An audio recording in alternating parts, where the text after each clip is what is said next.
Hi, it's Wendy, and today I'm going to talk about body language and how poor body language can impact and really affect others and the relationships that you have with other people.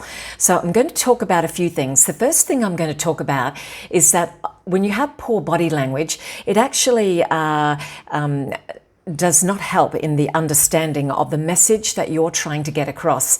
So what can happen is that when your body language is mismatched or it's not aligned to the things that you're saying, it can create a lot of confusion for your listeners.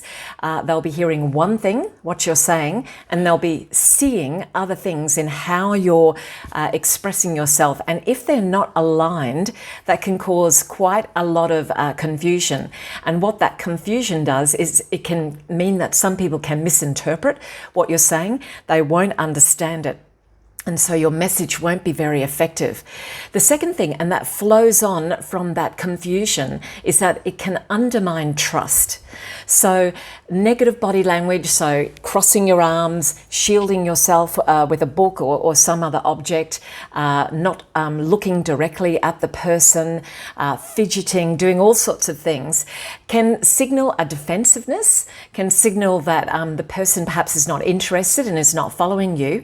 And what that does is that it slowly erodes trust, because if you feel that that person is not interested in you, is not believing you, is not following you, is not understanding you, then that is going to make a little dent in the trust and building that connection with other people.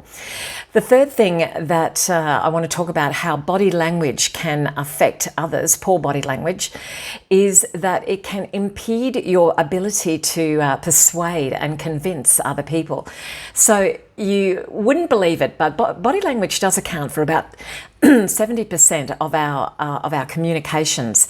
So it does play a very significant role if you're trying to be persuasive and convince somebody else to your point of view, to your argument.